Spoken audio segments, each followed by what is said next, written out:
All right, here's my Jeep. We're gonna do a walk around. I'm gonna show you everything that comes with it and everything that needs fixed. It's not perfect, it's 2,500.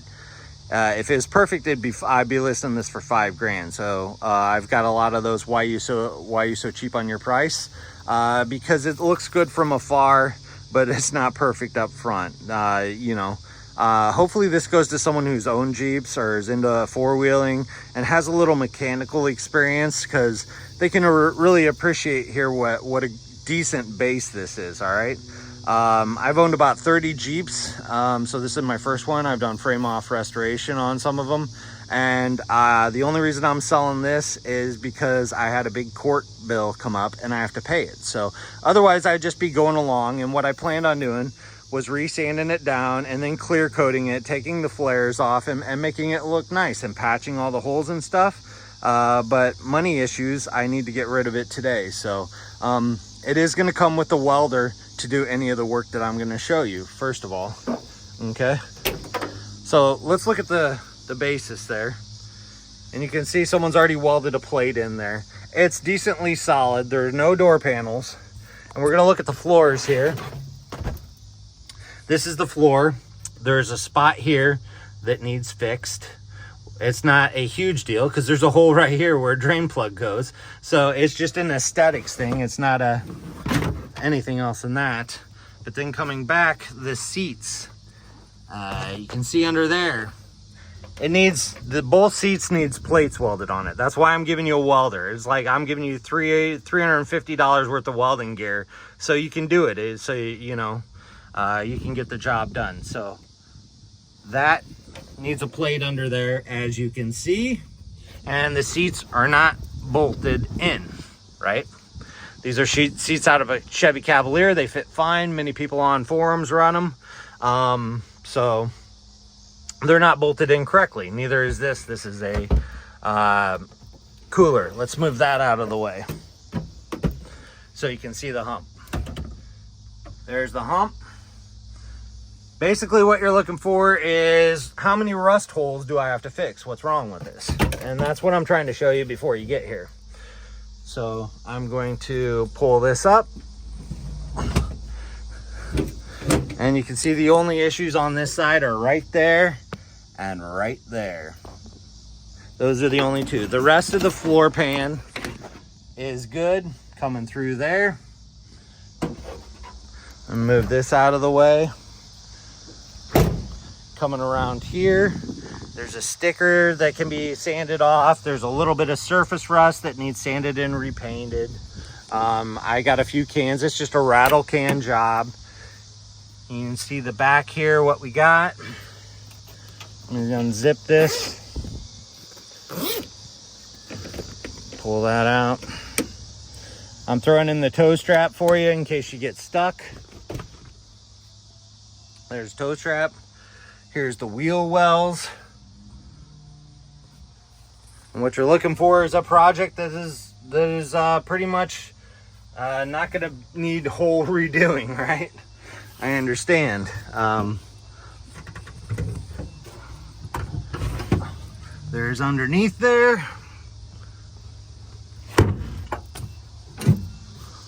Shut that. Tailgate works fine.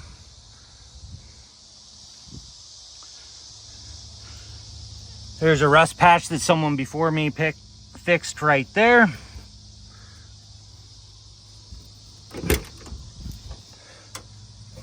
There's the seat that needs fixed on this side. Someone put a new floor pan in there. Not factory original, of course. That's what she looks like. That's the job they did. So there's that.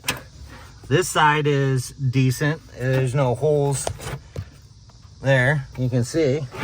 So to do it right, you can put a new floor pan in if you wanted, or you can run it 10 years like that, but it definitely needs those welded in.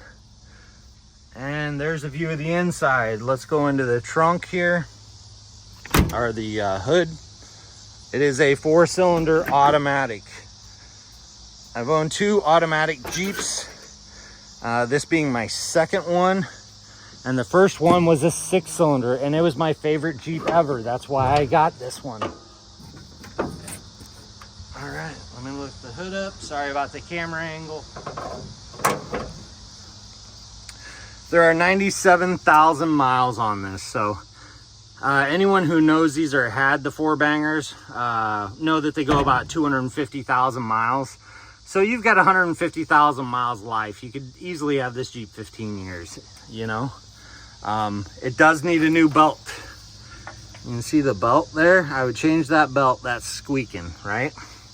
I changed the fuel pressure regulator. I changed out and put in all new hoses in here for vacuum. What I did not do is the 4-wheel drive yet. And the 4-wheel drive, I removed all those because you can just take that fork off and do a CAD delete, which is either you buy the $70 piece that just bolts right on, or you just go to the hardware store and get about $3 worth of washers and put in there. There's plenty of YouTube videos on how to do that. And that'll put it into the constant like the TJs are. We know that it works great because the TJs ran them stock. I also got a brand new steering stabilizer on there. I wanted it to go straight down the road. There's the new shocks. Has new shocks all around. All right. Has a bent leaf spring, one bent leaf spring right there. So I undercoated the whole frame. I think you've got a good view around of it all. Let's look under it. I undercoated the whole frame there, and you can see. And there's plenty of it left, especially for a 95. Usually 91 was the cutoff for them to go bad. Because then they started galvanizing their parts from Chrysler. So there you can see that is right there is in the center is that is the CAD, which is horrible. Never replace those.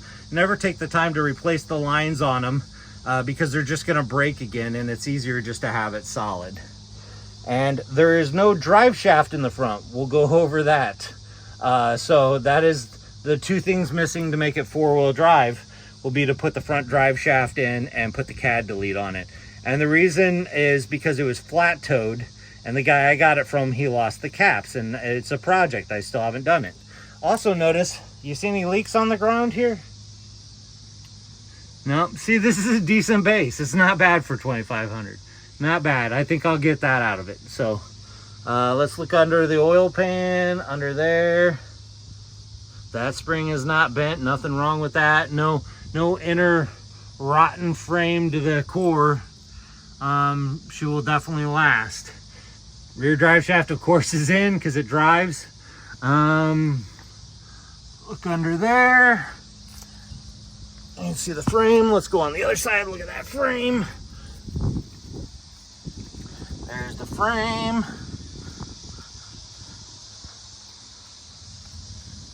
There's the frame. Right there.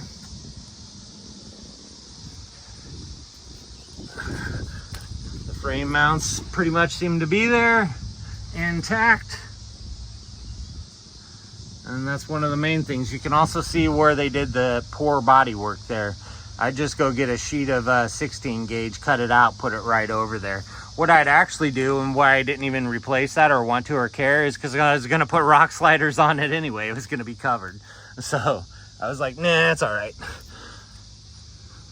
So I decided to stay stock, but since I put TJ flares on it, that actually gives it about a 2-inch lift. You're able to run up to 32s without rubbing with TJ flares because they're placed in there so high, where the regular YJ flare would be down here on the mounting point. The problem with that is here in the front, if we get there, this is not long enough. This is, let me get in there. That is the bulb for your turn signals, and that affects everything. When one of your turn signals goes out, that means you'll have a pediddle or a brake light, or never a pediddle, but it's always a brake light or a turn signal or something like that. This bulb will have to be replaced, and you will have to put about 10 cents worth of wire in here so that this will reach the back of this, and then you'll have turn signals again. I rode it like this. It hit the tire and popped the bulb, which means that, but all lights were working. Everything was fine. So what else did I replace in here? I replaced all the spark plugs. I gapped them to 0.35. A few other things. All right, I think you got a good basis of it. You should watch the video because there's a video of it driving in both ads. And the reason I'm doing this is because a guy came and just chewed me out because he thought he could drive it back to Texas. Because one of my ads says Jeep for sale, but it gives no description at all. I can't delete that because it's got 1,200 views on it, and the ad that has the description on everything that it is only has like 10 views. No one's biting on that. So no, if I delete that, I'll delete everyone's comments. So I'm keeping it up and sending the video. Now let's go inside and show you what else comes with it. You can have these half doors. Those were the old ones. The skins, the upper skins. All right, I'm giving you my Chicago Electric welder. This was $220 plus tax. I'm also giving you, this was $100 plus tax. This is a 50 amp, not 30, 50 amp. And I have it set up to go to a dryer. So I can run this out my window and I could weld it. I just, like I said, I gotta sell this, okay? You're gonna get gloves with it. You're gonna get the proper sticks that you need to do it. Here's the title and keys with the pin ready to sell it. Let me move this over. This is called a nibbler. You're getting this tool with it to do any sheet metal work. These are very handy. Get that open here. And what this does is it hooks up to any drill and it nibbles it away. So you can do real good cuts to do real good body work to get parts to fit. So you're gonna get that too. You're gonna get the hammer. You're gonna get the dolly, the gloves. You're gonna get both of these helmets down here, the scraper. You're gonna get the clamps. And there's the drive shaft I told you about. I'm even gonna include this, which is Corosil, which is what I did the frame in. It actually eats the rust and then turns into a hard shell, like someone dipping a ice cream cone. So you'll get that. So when you get new U-joints in there, $10, you'll be able to put that in. There's the exhaust, so you can have the exhaust proper. With 4 cylinders, you want the exhaust fully stock and all the way to the back. I've owned a lot, and I've owned Cherry Bomb mufflers, and I've owned all that stuff, and it just robs horsepower from this little 4-banger if you don't have a turbocharger or something on it. So just go stock, you'll go faster, trust me. So that comes with it. These parts here, these are the extensions to the flare that needed painted if you wanted to do them long. We got some more clamps. We got the other stock lights, just any parts take off, an extra door handle. We got a spare tire carrier if you want to run it. The paint was run in this, and you'll get 3 cans of that I have left over to do touch-up work. And you can get these at any store. This is Kubota Orange. I went with Kubota Orange for this one. And then here is the seat belts. All right, we need to go look at the seat belts last, and then I think we're done. So let's go look at the seat belts and you're good to go. So you're gonna get all this. In fact, I'm even gonna give you all those sockets out there because those are duplicates. So I'm gonna throw that in so you can throw it in a bag, not the toolbox itself. You don't get the toolbox, but I'm gonna give you all those sockets. So if you know what I mean, if you need to fix it, it's nice to have a toolkit in your Jeep always. I'll also give you this extra cooler. You can use it as a center console if you want. You don't have to. Choose which one you want. Those are air conditioning ones. So I was coming out here to show you the seat belts. That's the last weld in. And that is right there. Normally they go down to that metal, right? So let's see, the seats aren't bolted to the floor and it has no seat belts. Probably don't think you can drive this back to Mississippi tonight, all right? I don't want you to kill yourself. It probably needs to be a little more safe than that. Also, end note, 4-cylinder Jeeps always come with 410 gears, except the automatic. The automatic comes with 307 gears, which sucks, I know. So they come stock with 27-inch tires, which are down to about here. And when you put on 33 or 31-inch tires, you're going to change that gear ratio. That's going to change your top speed, your shifting patterns. When you go up the hill, a downshift, upshift, downshift, up. It's really slow doggy and really fighting it. It really feels like you're slamming the foot to the floor on the brake. So if you want to go highway speeds, you got to put 27-inch tires on here. If you don't want to go highway speeds and you want to upgrade the Jeep, maybe put a lift on it, you can get used takeoff axles from any 4-cylinder YJ. And I've seen these whole axles come in a set for 50 bucks. And they come stock with 410 gears. So a little elbow grease and a few U-bolts, and you can have 410 gears, 33s, automatic transmission, 4-cylinder, 4-wheel drive, everything works, and you can go off-road. Perfect. I mean, you just cruise the trails when you're set up that decent. But for now, she's gonna be a dog. So there's everything. I think I showed you everything. Window seating needs new cowl, that's 30 bucks. But they've taken the window down here recently. I put new mirrors on too.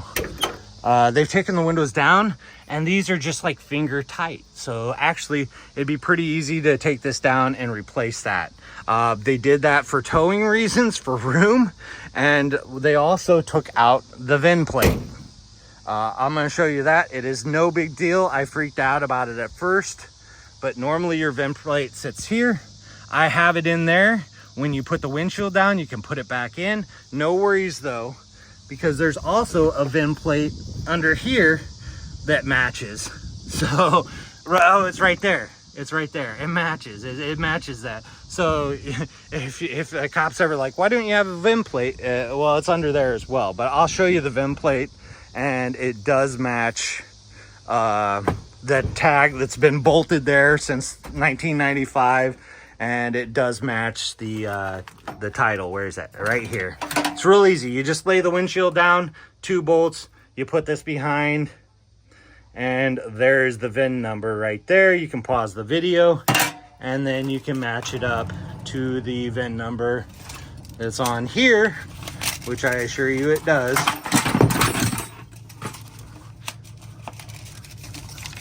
And that is the VIN number right there, and they're the same on all 3. So that's the good, bad, and ugly of the Jeep. I assume someone that's going to buy this is going to have a Jeep or know how to work on cars and want to take it wheeling, you know. If not, it'll go to it'll go to some kid, and he'll put stock tires on it and drive it back and forth to work. There's lots of options here. But all right, thank you. I'll post this. Watch this video. If you don't want any more, just give it a thumbs down and I'll go on to the next one. I'm trying to sell it today, and I got 50 people to go through, and it's better for me to just give a 20-minute talk than have people come here one day at a time for the next 2 months. I want to get this sold.